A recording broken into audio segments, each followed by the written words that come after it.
பிரியமானவர்களே, அதிகாலை வேளையில் ஆண்டவர் இயேசுவோடு இந்த நிகழ்ச்சியில் பங்கேற்க வந்திருக்கிற உங்கள் ஒவ்வொருவரையும் ஆண்டவராகிய இயேசு கிறிஸ்து நாமத்திலே நான் வரவேற்கிறேன், வாழ்த்துகிறேன். நீதிமொழிகள் புஸ்தகத்தில் 19ஆம் அதிகாரத்தில் முதல் வசனம் இப்படியே வாசிக்கிறோம். மாறுபாடான உதடுகள் உள்ள மூடனை பார்க்கலும் உத்தமனாய் நடக்கிற தரித்திரனே வாசி.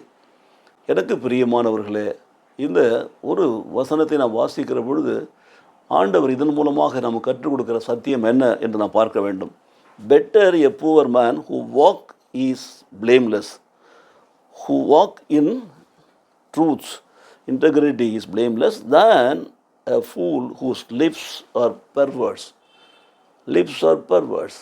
ஆகவே தரித்திரனாய் வாழ்கிறதுல உத்தமனாய் வாழ்ந்தால் அவன் வாசி என்று சொல்லப்பட்டிருக்கிறது.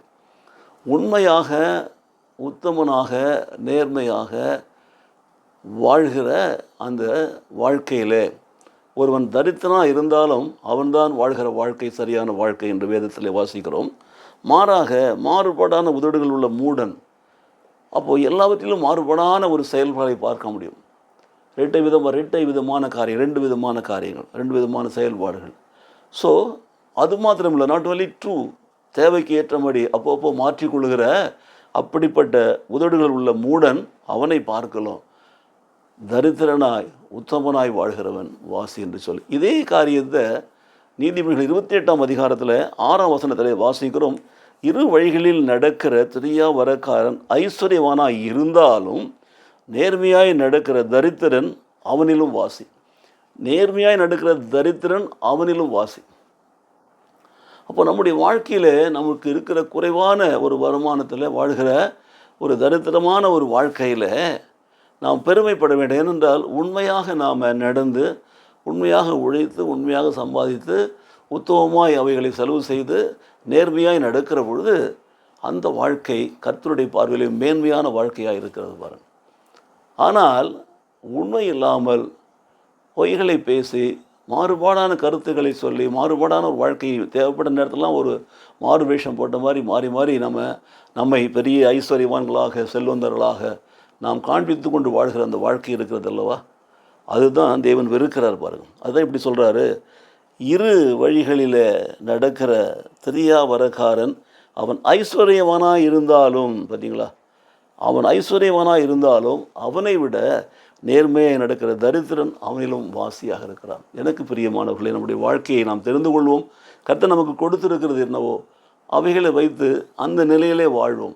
அதற்கு பதிலாக நம்மை மேன்மையானவர்களாக, ஐஸ்வர்யவான்களாக, வசதி படைத்தவர்களாக நாம் காண்பிக்க வேண்டும் என்று சொல்லி நாம் மாறுபாடு உள்ள ஒரு வாழ்க்கை வாழ்கிற பொழுது, வசனம் சொல்கிறபடி நாம் இரு வழிகளில் நடக்கிற பொழுது, இரு விதமான காரியங்களை செய்கிற பொழுது கர்த்தர் அதை வெறுக்கிறார். இருவையில் நடக்கிற மனுஷன் ஐஸ்வர்யவனாக இருந்தாலும் அது கர்த்தருக்கு பிரியமான காரியமே கிடையாது. ஆகவே நாம் மற்றவர்களை திருப்திப்படுத்துவதற்காக நாம் ஒரு மாறுபாடான வாழ்க்கை நிலையை தெரிந்து கொள்ள வேண்டாம். அப்பப்போ நம்முடைய வாழ்க்கையை மாற்றி நம்மை ஒரு வித்தியாசமான மனிதர்களாக நான் பார்க்கிற பொழுது அவர்களை தான் மூடர் என்று வேதம் சொல்லுகிறது பாருங்கள். மாறாக உண்மையாய் உத்தமமாய் நேர்மையாய் நடந்து வசனத்தின்படியாக நாம் வாழ்கிற அந்த நேர்மையான வாழ்க்கையில் நாம் வாழ்கிற அந்த வாழ்க்கை கர்த்தருக்கு மிகவும் பிரியமானதாக இருக்கிறது. நம் வாழ்க்கையை அலசி பார்ப்போமா, ஆண்டவருக்கு பிரியமாய் வாழ ஒப்புக் கொடுப்போமா, நமக்குண்டான வீட்டில் நிறைவான மனதை நாம் வைத்து ஒரு போதும் இருக்கிற மனதோடு கூடி நாம் திருப்தியோடு வாழ்கிற பொழுது கர்த்தர் நம்மை ஆசீர்வதிப்பார். ஜெபிப்போம். நல்ல தகப்பனே, இந்த நாளில் கொடுத்த ஆலோசனை நன்றி செலுத்துகிறோம் சுவாமி. ஆண்டவரே, நாங்கள் எங்களை ஐஸ்வர்யவான்களாக அல்லது மேன்மை உள்ளவர்களாக காண்பித்துக்கொள்ள ஆண்டவரே, மாறுபாடான வாழ்க்கை வாழாமல், ரெண்டு வழிகளில் நடக்காமல் ஆண்டவரே, எப்பொழுதும் உண்மையாய் உத்தமமாய் நேர்மையாய் நடந்து ஆண்டவரே, அது தரித்திரமாக இருந்தாலும் அந்த வரக்கூடிய மேன்மைகளை அனுபவிக்க கிருபை செய்ய வேண்டுமா நாங்கள் ஜெபிக்கிறோம்.